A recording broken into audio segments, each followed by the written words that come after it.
Hi, welcome to my channel. I will be reading The Decline of the West, 2 volumes in one by Oswald Spengler, in 1-hour pieces. Chapter 1, Introduction. I'm just going to adjust this sound here.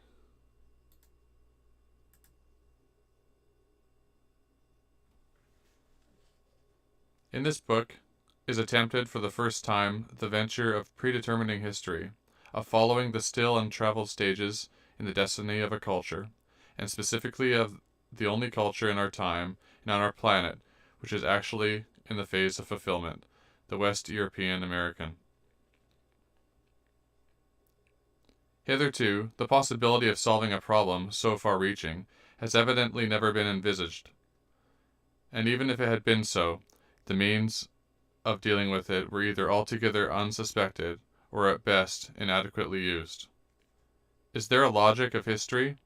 Is there beyond all the causal and incalculable elements of the separate events something that we may call a metaphysical structure of historic humanity, something that is essentially independent of the outward forms, social, spiritual, and political, which we see so clearly?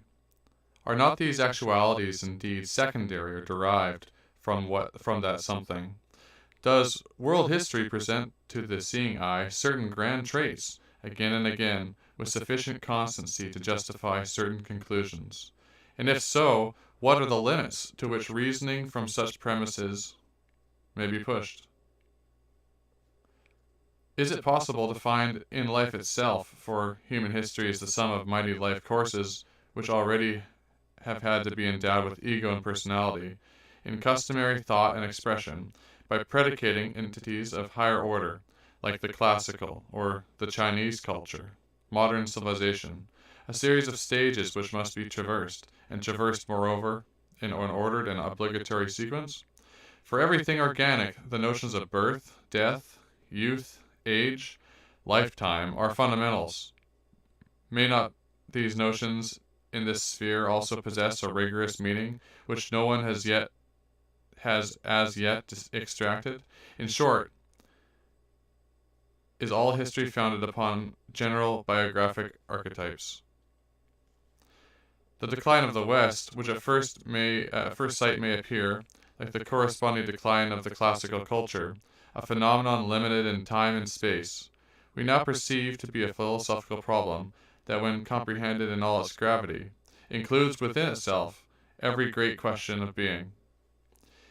If, therefore, we are to discover in what form the destiny of the Western culture will be accomplished, we must first be clear as to what culture is, what its relations are to visible history, to life, to soul, to nature, to intellect, what the forms of its manifestation are, and how far these forms, peoples, tongues, and epochs, battles and ideas, states and gods, arts and crafts, works, sciences, laws, economic types and world ideas, great men and great events, may be accepted and pointed to as symbols.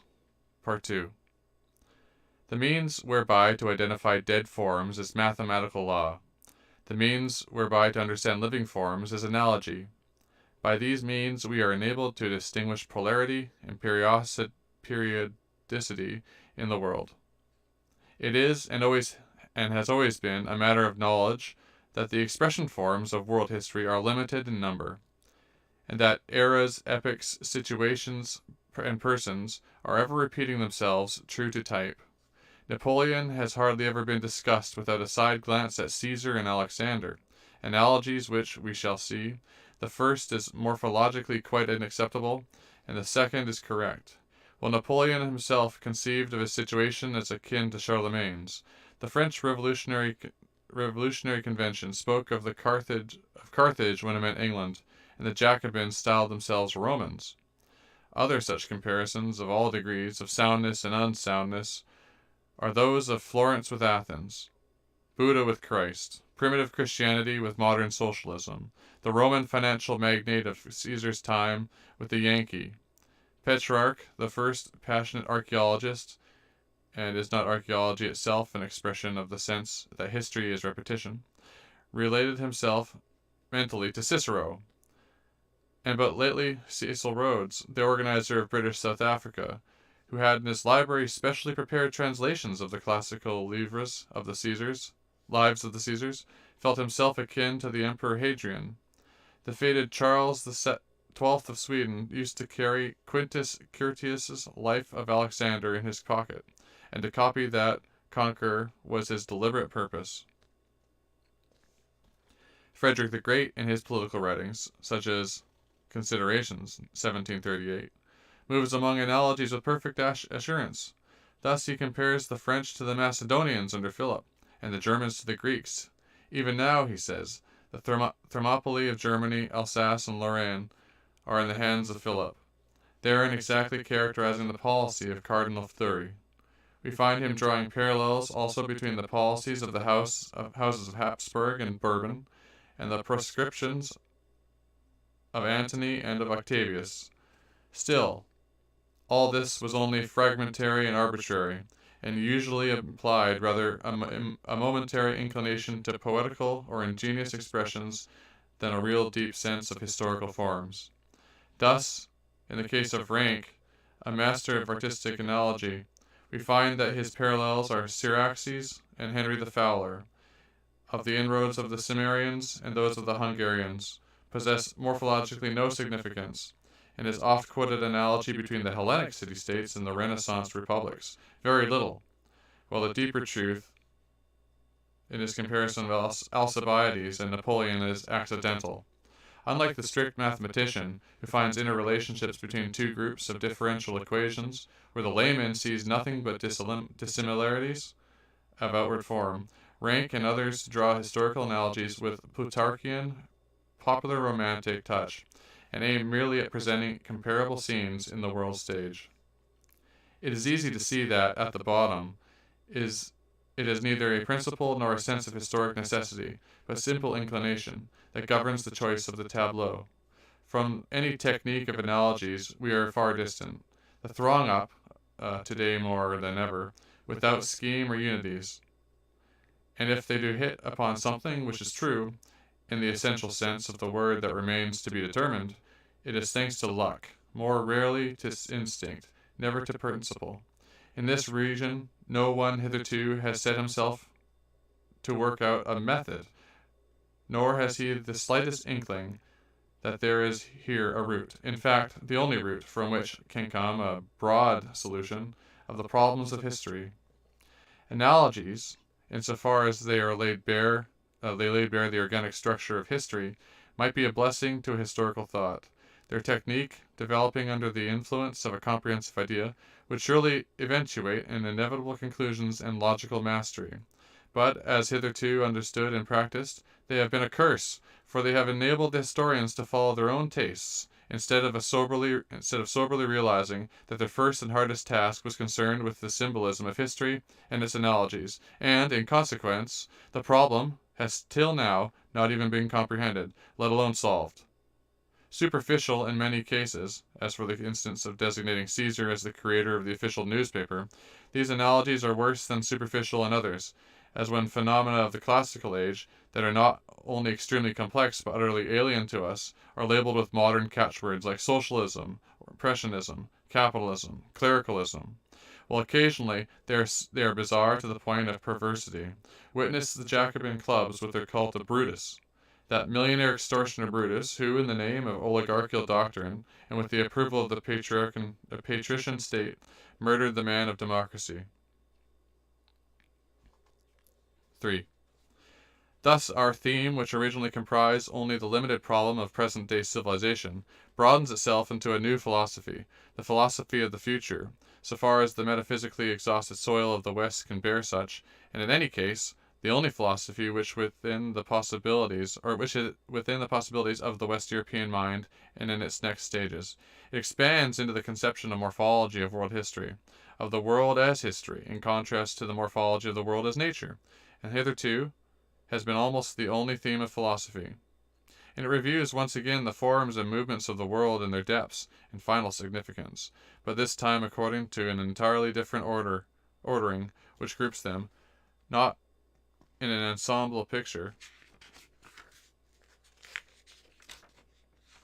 inclusive of everything known, but in the picture of life, and presents them not as things become, but as things becoming. The world as history, conceived, viewed, and given form out of its opposite, the world as nature, here is a new aspect of human existence on this earth. As yet, in spite of its immense significance, both practical and theoretical, this aspect has not yet been realized, still less presented.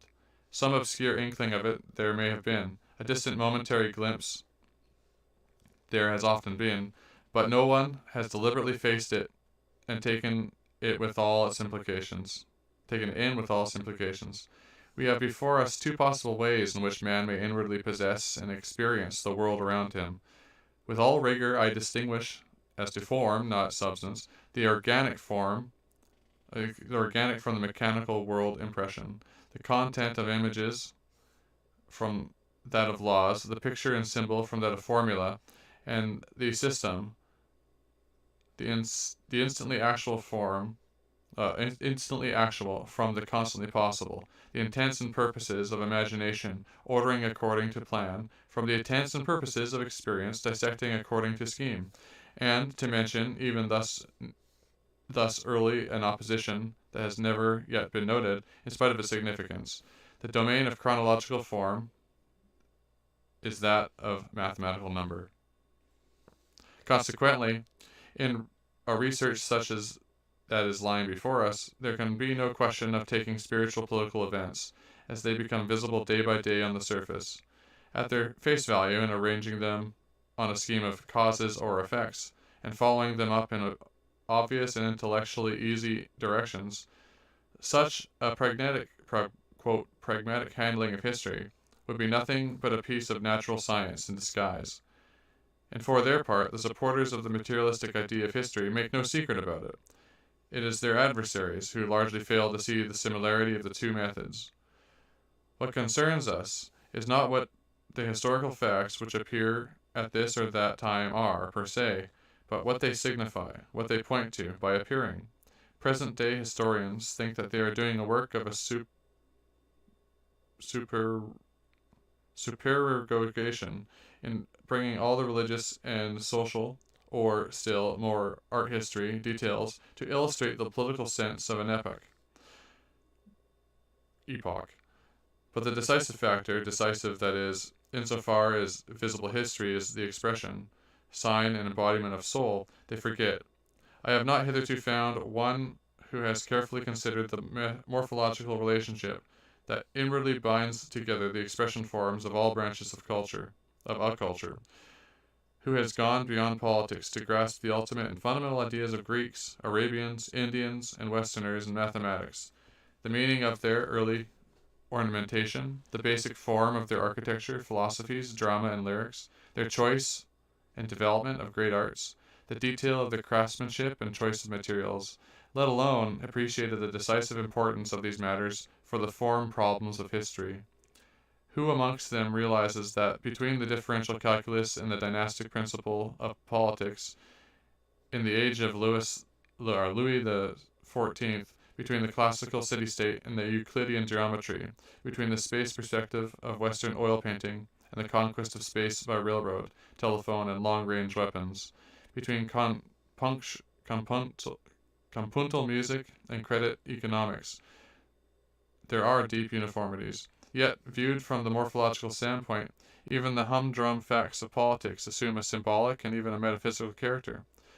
What has perhaps been impossible hitherto, things such as the Egyptian administrative system, the classical coinage, analytical geometry, the check, the Suez Canal, the book printing of the Chinese, the Prussian army, the Roman road engineering, can, as symbols, be made uniformly understandable and appreciable.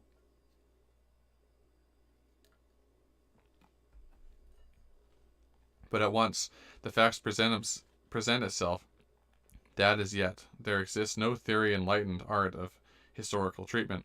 What passes as such draws its methods almost exclusively from the domain of that science which has alone completely disciplined the methods of cognition, vis-a-vis physics, and thus we imagine ourselves to be carrying a historical research, when we are really following following out objective connections of cause and effect. It is a remarkable fact that the old-fashioned philosophy never imagined even the possibility of there being any other relation than this between the conscious human understanding and the world outside. Kant, who in his main work established the formal rules of cognition, took nature only as the object of reason's activity, and neither he himself nor anyone after him noted the reservation. Knowledge, for Kant, is mathematical knowledge. He deals with innate intuition forms and categories of the reason, but he never thinks of the wholly different mechanism by which historical impressions are apprehended. And Schopenhauer, who significantly enough retains but one of Kantian categories, vis-a-vis causality, speaks contemptuously of history.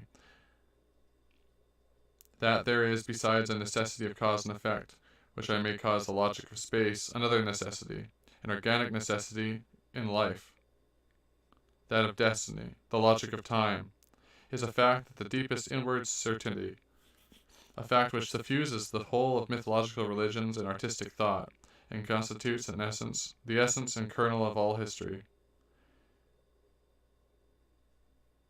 In contradistinction to nature, but is unapproachable through the cognition forms which the Critique of Pure Reason by Kant investigates.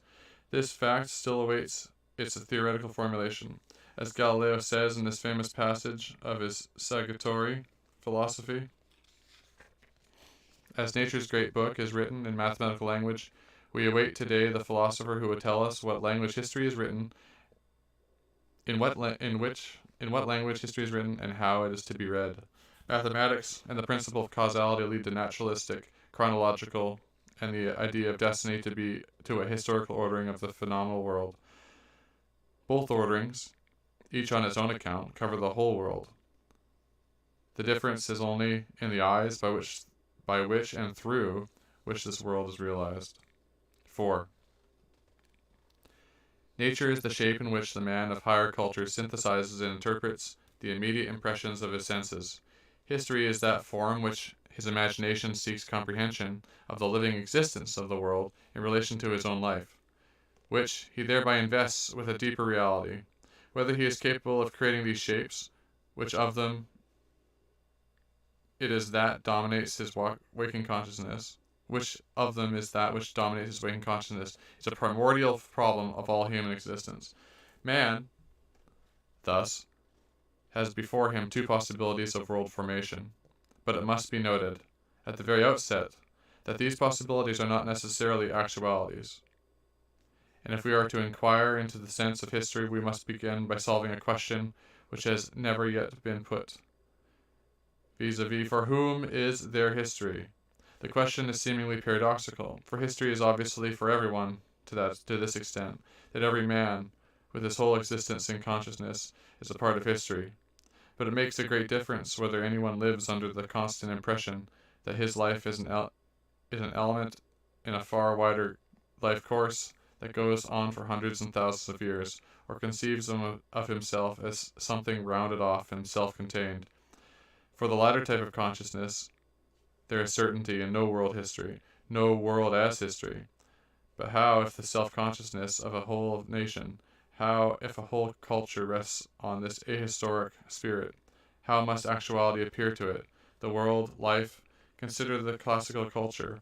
In this world consciousness of the Hellenes, all experience, not merely the personal but the common past, was immediately transmuted into a timeless, immobile, mythically fashioned background for the particular momentary present. Thus the history of Alexander the Great began before his death to be merged by classical sentiment to the Dionysus legend. And so Caesar, there seemed at least nothing preposterous in claiming descent from Venus. Such a spiritual condition, it is practically impossible for us men of the West, with a sense of time distances so strong that we habitually unquestionably speak of so many years before or after Christ, to reproduce ourselves. But we are not on that account entitled, in dealing with the problems of history, simply to ignore the fact. What diaries and autobiographies yield in respect of an individual? The historical research is the widest and most inclusive sense, that is, every kind of psychological comparison and analysis of alien peoples, times, and customs, yields as to the soul of a culture as a whole. But the classical culture possessed no memory, no organ of history in this special sense. The memory of classical man, so to call it, though it is somewhat arbitrary to apply to alien souls a notion derived from our own, is something different. Since past and future, as arraying perspectives in the working consciousness, are absent, and the pure present, which so often roused Goth's admiration in every product of the classical life, and in sculpture particularly, fills that life with an intensity that to us is perfectly unknown. This pure present, whose greatest symbol is the Doric columns, in itself predicates the negation of time or of direction. For Herodotus and Sophocles, as for Herodotus and Sophocles, as for Themistocles or a Roman consul, the past is subtilized instantly in an impression that is timeless and changeless, polar and not periodic in structure, in the last analysis of such stuff as myths are made of, whereas for our world sense and our inner eye, the past is definitely a periodic and purposeful organism for centuries or millennia. But it is just this background which gives the life, whether it is the classical or Western life, its special meaning, special coloring. What the Greek called cosmos was the image of a world that is not continuous but complete. Inevitably then, the Greek man himself was not a series but a term. For this reason, although classical man was still well acquainted with the strict chronology and almanac reckoning of the Babylonians, and especially the Egyptians, and therefore, with that eternity sense and disregard of the present as such, which revealed itself in their broadly conceived operations of astronomy, and their exact measurements of big time intervals, none of this ever became intimately a part of him. What his philosophers occasionally told him on the subject, they had heard, not experienced, and what few brilliant minds in the Asiatic Greek cities such as Hipparchus and Aristarchus discovered was rejected alike by the Stoic and by the Aristotelian, and outside a small professional circle not even noticed. Neither Plato nor Aristotle had an observatory. In the last years of Pericles, the Athenian people passed a decree by which all who propagated astronomical theories were made liable to impeachment. This last was an act of the deepest symbolic significance, expressive of the determination of the classical soul to banish distance in every aspect, and from its world consciousness. As regards classical history writing, take Thucydides. The mastery of this man lies in this truly classical power of making alive and self-explanatory the events of the present, and also in his possession of the magnificently practical outlook of the born statesman who he himself has himself been both general and administrator, in virtue of this quality of experience, which we unfortunately confuse with the historical sense proper. His work confronts the merely learned and the professional historian in an intimate model, and quite rightly so. But what is absolutely hidden from Thucydides is perspective, the power of surveying the history for centuries, that which for us is implicit in the very conception as a historian. The fine pieces of classical history writing are invariably those which set forth matters within the political present of the writer, whereas for us it is the direct opposite, our historical masterpieces without exception being those that which deal with a distant past. Thucydides would have broken down in handling even the Persian wars, let alone the general history of Greece, while that of Egypt would have been utterly out of his reach. He, as well as Polybius and Tacitus, who like him were practical politicians, loses sureness of eye from the moment when, in looking backwards, he encounters motive forces, in any form that is unknown to his practical experience. For Polybius, even the First Punic War, for Tacitus, even the reign of Augustus, are inexplicable, As for Thucydides, his lack of historical feeling, in our sense of the phrase, is conclusively demonstrated by the very first page of his book, by the astounding statement that before his time, about 400 BC, no events of importance had occurred in the world. Consequently, classical history, down to the Persian Wars, and for that matter, the structure built up on traditions at much later periods, are the product of an essentially mythological thinking. The constitutional history of Sparta is a poem of the Hellenistic period, and Lycurgus, on whom it centers and whose biography we are given in full detail, was probably in the beginning an unimportant local god of Mount Taygetus. The invention of pre-Hannibalian Roman history was still going on even in Caesar's time. The story of the expulsion of Tarquins by Brutus is built around some contemporary of the censor Appius Claudius, 310 BC. The name of the Roman kings were at that period made up from the names of certain plebeian families which had become wealthy.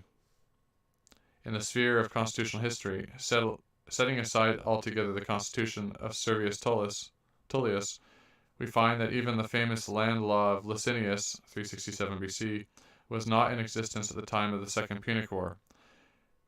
When Epaminondas gave freedom and statehood to the Messenians and the Arcadians, these peoples promptly provided themselves with an early history. But the astounding thing is not that history of this sort was produced, but there was practically none of any other sort. And the opposition between classical and the modern outlook is sufficiently illustrated by saying that Roman history before 250 BC, as known in Caesar's times, was substantially a forgery, and that little that we know has been established by ourselves and was entirely unknown to the later Romans. In what sense the classical world understood the world history we can see from the fact that the Alexandrian Romance literature exercised the strongest influence upon serious political and religious history, even as regards its matter. It never entered the classical head to draw any distinction of principle between history as a story and history as documents. When towards the end of the Roman Republic, Varro set out to stabilize the religion and was fast vanishing from people's consciousnesses, he classified the deities whose cult was exactly and minutely observed by the state into certain and uncertain gods, i.e., into gods of whom something was still known, and gods that, in spite of unbroken continuity of official worship, had survived in name only. In actual fact, the religion of the Roman society in Varro's time, the poet's religion, which Goethe and even Nietzsche reproduced in all innocence, was mainly a product of Hellenistic literature, and had almost no relation to the ancient practices, which no one any longer understood.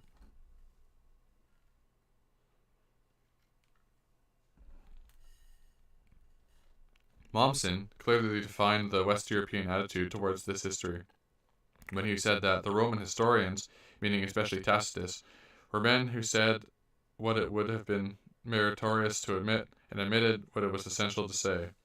In the Indian culture, so East Indian, we have the perfectly ahistoric soul, its decisive expression of the Brahman nirvana.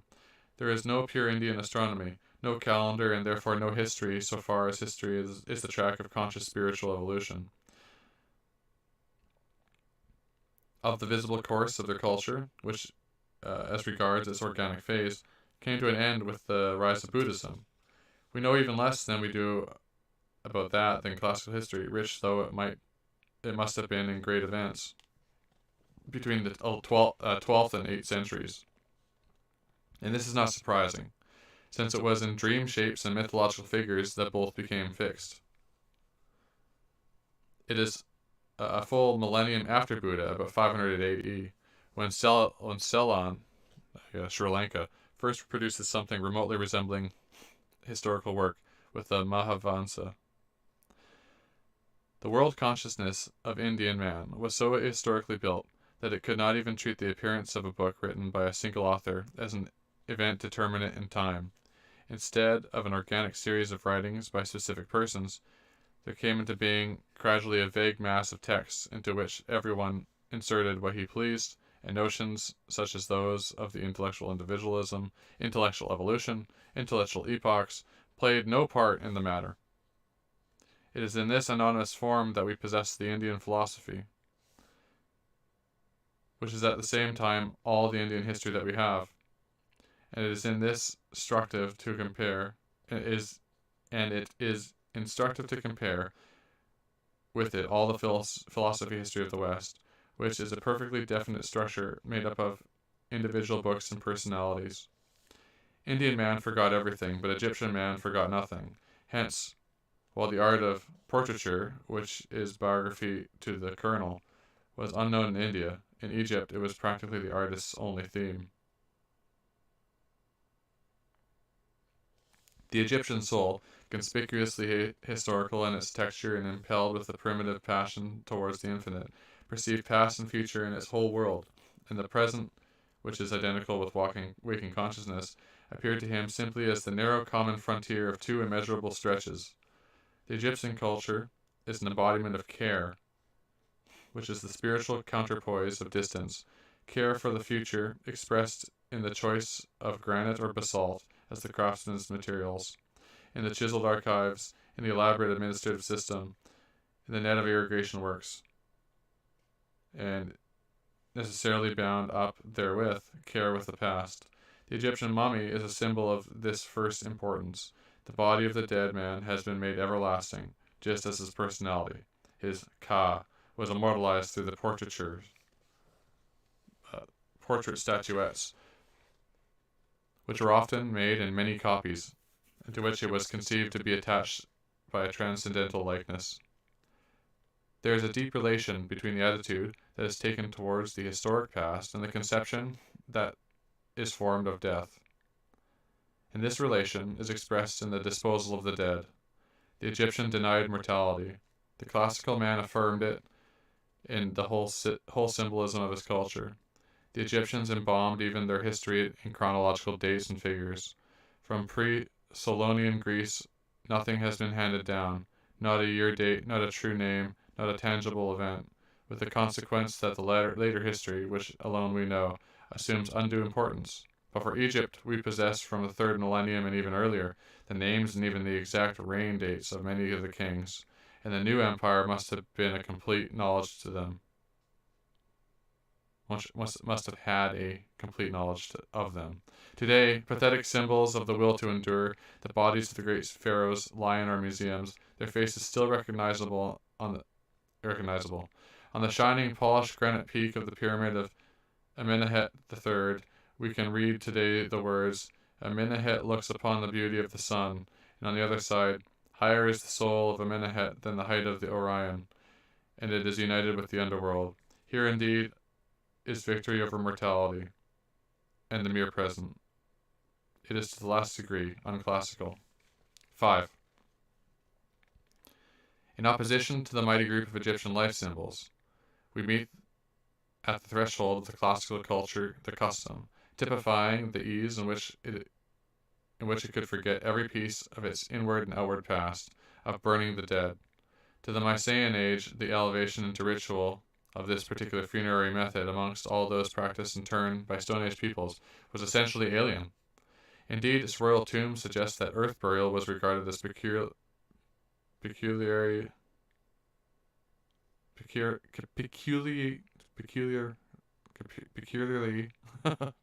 honorable. But in Homeric Greece, as in Vedic India, we find a change, so sudden that its origins must necessarily be psychological. From burial to that burning which the Iliad gives us the full pathos of the symbolic act, was the ceremonial completion of death and the denial of all historical duration.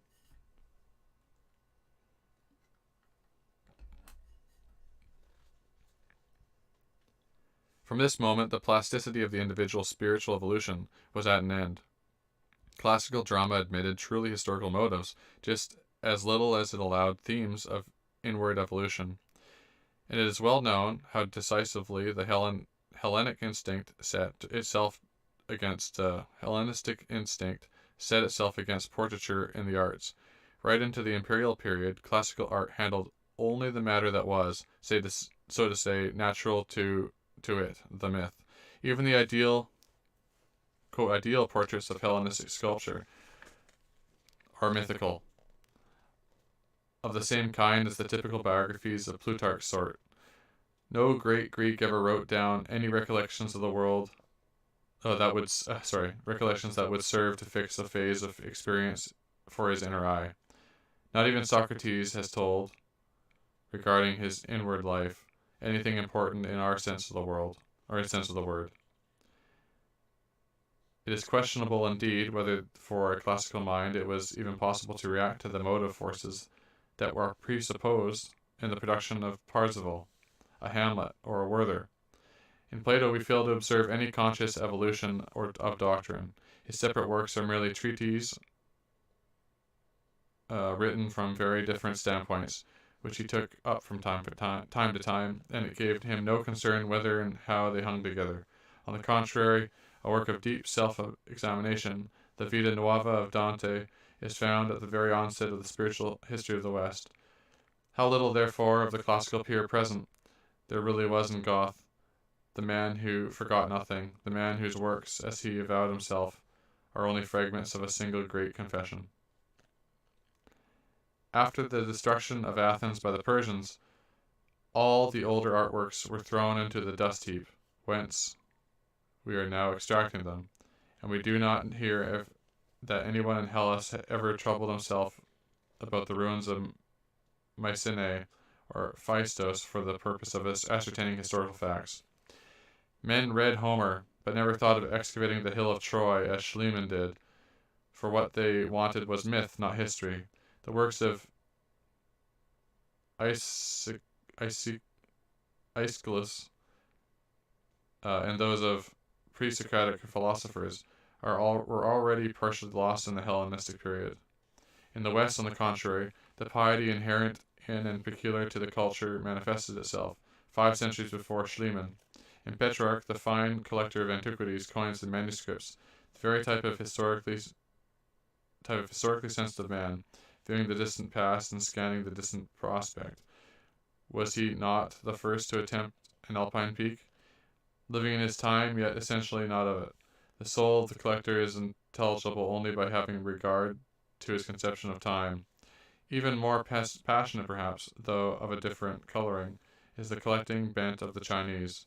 In China, whoever travels assiduously pursues old traces, Kutsi, and the untranslatable Tao, the basic principle of Chinese existence, derives all its meaning from this deep historical feeling. In the Hellenistic period, objects were indeed collected and displayed everywhere, but they were curiosities of mythological appeal, as described by Pausanias, as to which questions of date and purpose simply did not arise. And this too in the very presence of Egypt, which even by the time of the great Thutmosis had been transformed into one vast museum of strict tradition.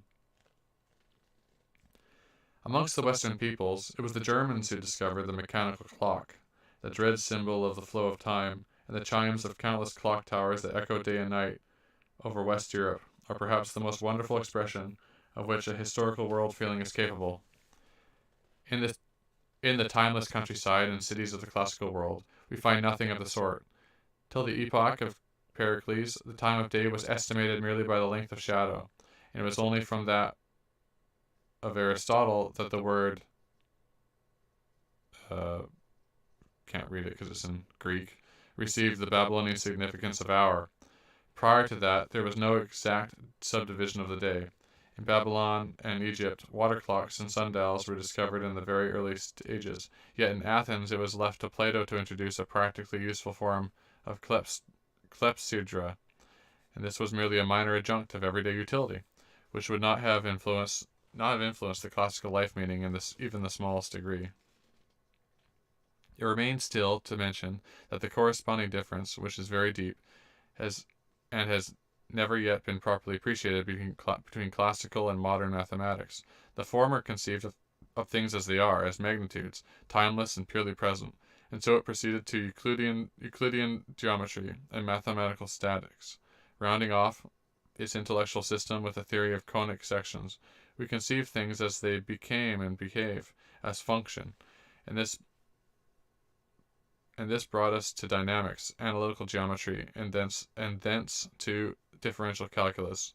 The modern theory of functions is the imposing marshalling of this whole mass of thought. It is a bizarre but nevertheless psychologically exact fact that the physics of the Greeks being statics and not dynamics, neither knew use nor felt the absence of the time element, whereas we, on the other hand, work in thousandths of a second. The one and only evolution idea that is timeless, ahistoric, is Aristotle's entelechy. This, then, is our task. We men of the Western culture are, with our historical sense, an exception and not a rule. World history is our world picture, and not all mankind's. Indian and classical man formed no image of the world in progress, and perhaps, when in due course the civilization of the West is extinguished, there will never again be a culture and a human type which world history is so potent a form of the waking consciousness.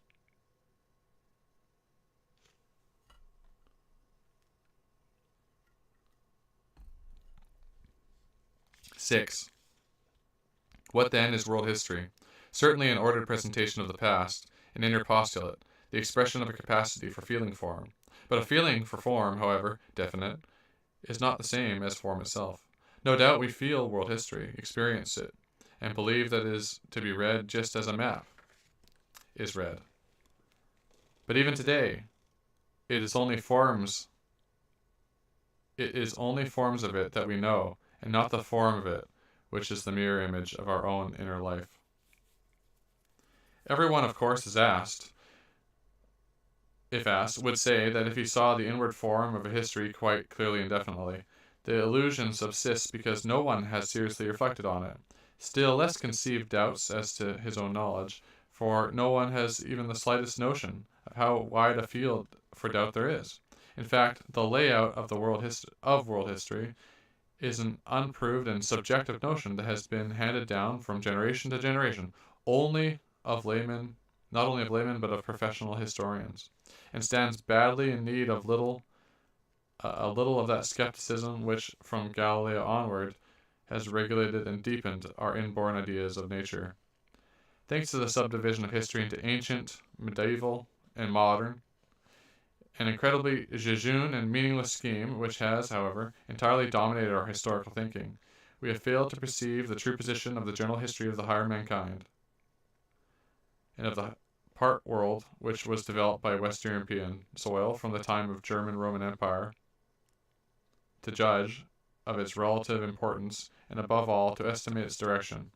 The cultures that are to come will find it difficult to believe that the validity of such a scheme, with its simple rectilinear progression and its meaningless proportions, becoming more and more preposterous with each century, incapable of bringing into itself the new fields of history as they successively come into the light of our knowledge, was, in spite of it all, never wholeheartedly attacked.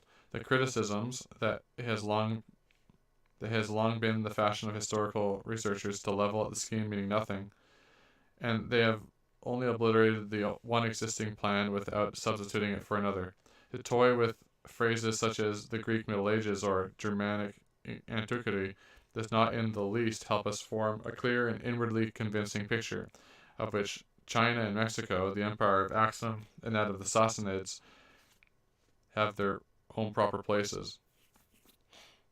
And the expedient of shifting the initial point of modern history from the Crusades to the Renaissance, or from the Renaissance to the beginning of the 19th century, only goes to show that the scheme per se is regarded as unshakably sound.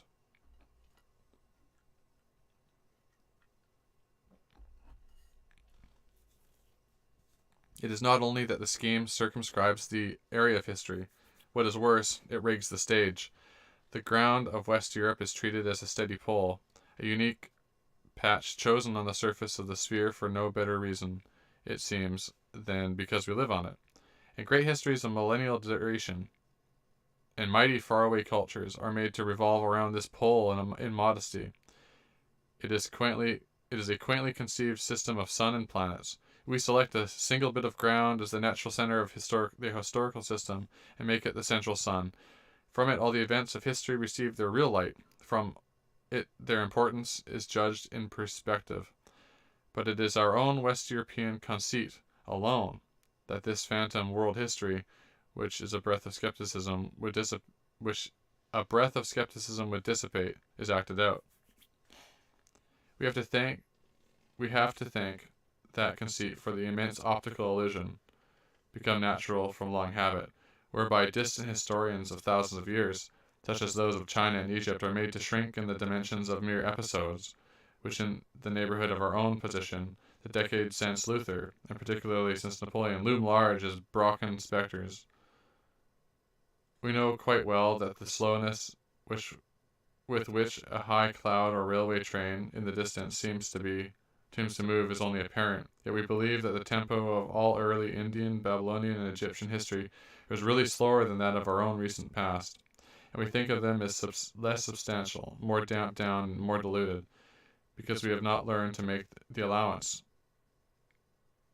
for distances, inward and outward. It is self-evident that for the cultures of the West, the existence of Athens, Florence, or Paris is more important than that of Liaoyang or Pataliputra. But is it permissible to found a scheme of world history on estimates of such a sort? If so, then the Chinese historian is quite entitled to frame a world history in which the Crusades, the Renaissance, Caesar, and Frederick the Great have passed over in silence as insignificant. How, from the morphological point of view, should our 18th century be more important than any other in the 60 centuries that preceded it? Is it not ridiculous to oppose a modern history of a few centuries, and that history to all intents localized in West Europe, to an ancient history which covers many millennia, incidentally dumping into that ancient history the whole mass of the pre-Hellenic cultures, unprobed and unordered, as mere appendix matter? This is no exaggeration.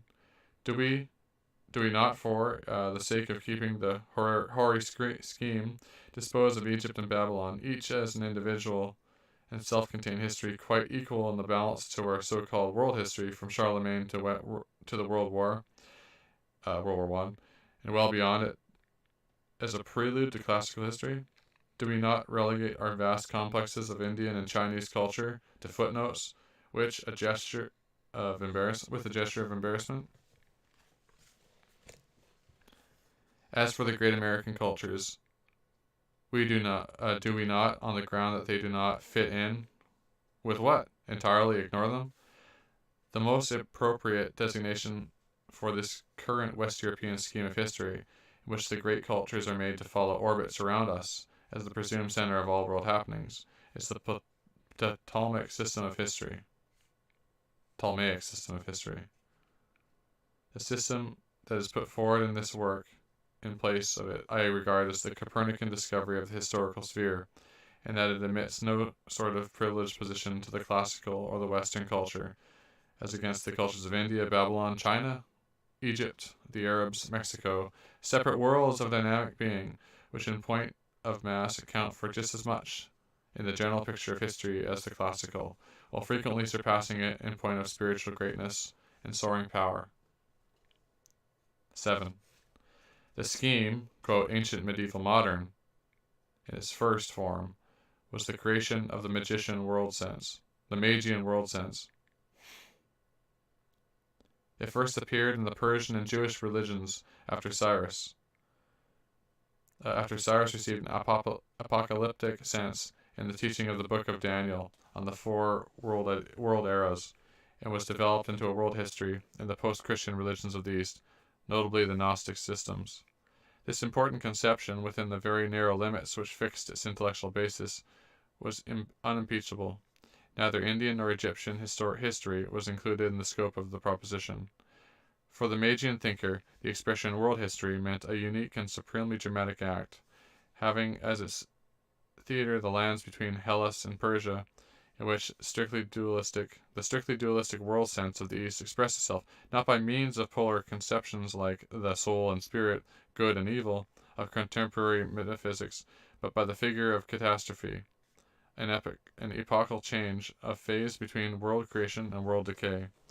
No elements beyond those which we find stabilized in the classical literature, on the other hand, and the Bible, or other sacred book of the particular system, on the other, came into picture, which presents as the old and the new respectively. The easily grasped contrasts of Gentile and Jewish, Christian and heathen, classical and oriental, idol and dogma, nature and spirit, with a time connotation. That is, as a drama in which one prevails over the other. The historical change of period wears the characteristic dress of the religious redemption. Its world history in short was a conception, narrow and provincial, but within its limits logical and complete. Necessarily, therefore, it was specific to this region and this humanity, and incapable of natural extension. But to these two there have been added a third epoch, the epoch that we call modern, on Western soil. It is this that for the first time gives the picture of history, the look of progression. The Oriental picture was at rest. It presented a self-contained antithesis, with equilibrium as its outcome and a unique divine act as its turning point. But, adopted and assumed by a wholly new type of mankind, it was quickly transformed, without anyone's noticing the oddity of the change, into a conception of linear progress. From Homer or Adam, the modern man can substitute for these names the Indo-German, Old Stone Man, or the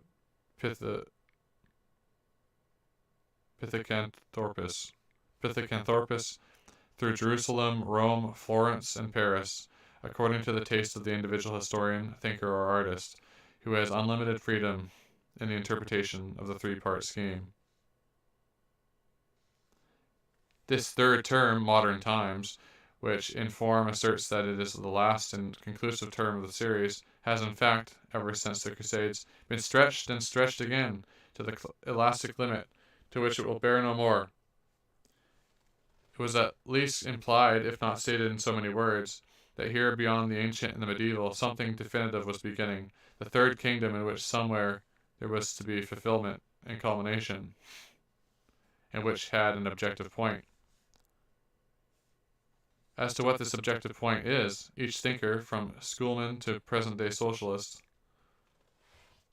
backs his own peculiar discovery.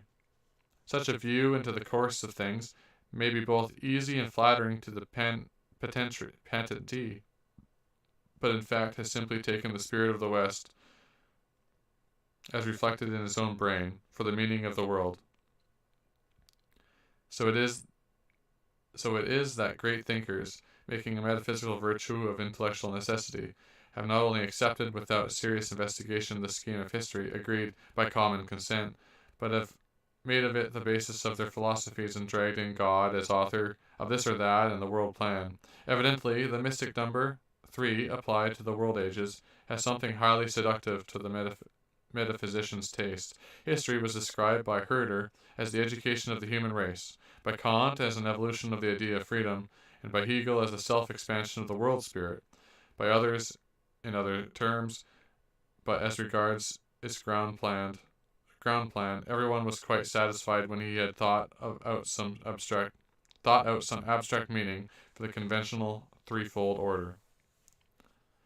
Of the very threshold of Western culture, we meet the great Joachim of Florence, 1145 to 1201, the first thinker of the Hegelian stamp, and shattered the dualistic world form of Augustine, and with his essentially Gothic intellect, stated that the new Christianity of his time, in the form of a third term to the religions of the Old and the New Testaments, expressing them respectively as the age of the Father, the age of the Son, and the age of the Holy Ghost. His teaching moved the best of the Franciscans and the Dominicans, Dante, Thomas Aquinas, in their inmost souls, and awakened a world outlook which slowly but surely took entire possession in the historical sense of our culture. Lessing, who often designated his own period, which references the classical as the afterworld, Nachwelt, took his idea of the education of the human race, with its three stages of child, youth, and man, from the teaching of the 14th century mystics.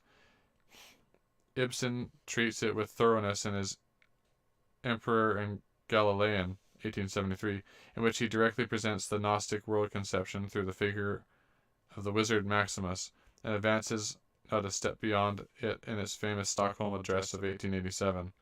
It would appear, then, that the Western consciousness feels itself urged to predicate a sort of finality inherent in its own appearance.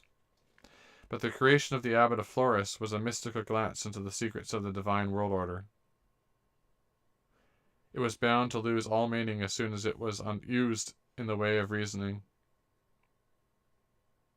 and made a hypothesis of scientific thinking, as it has been, ever more and more frequently, since the 17th century.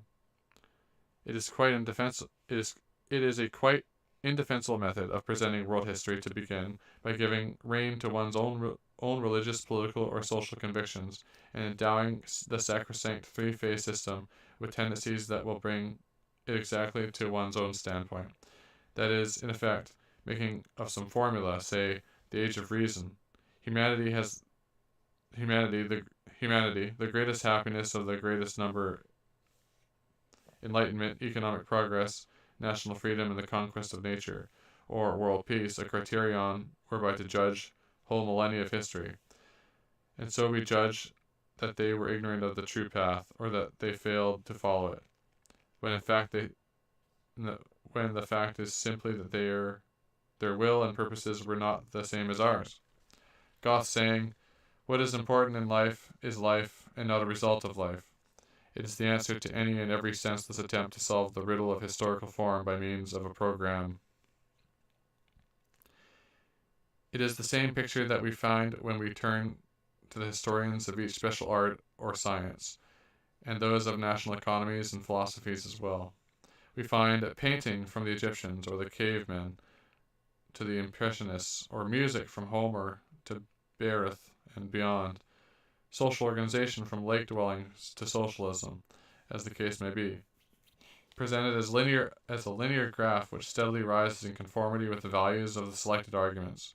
No one has seriously considered the possibility that arts may have an allotted span of life, and may be attached as forms of self-expression to particular regions and particular types of mankind, and that therefore the total history of art may be merely an additive compilation of separate developments of special arts, with no bond or of union save the name and some details of craft technique.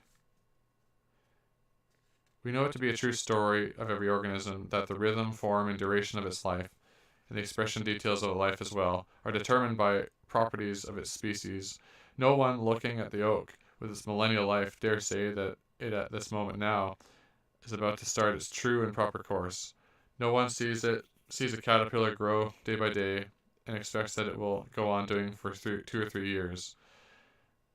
In these cases we feel, with an unqualified certainty, a limit. In this sense, the limit is identical with our sense of the inward form.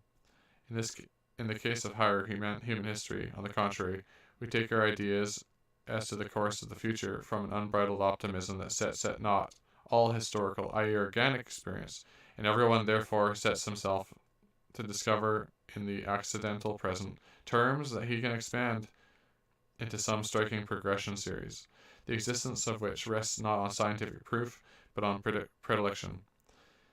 He works upon unlimited possibilities, never a natural end, and from the momentary top course of his bricks plans artlessly the continuation of his structure.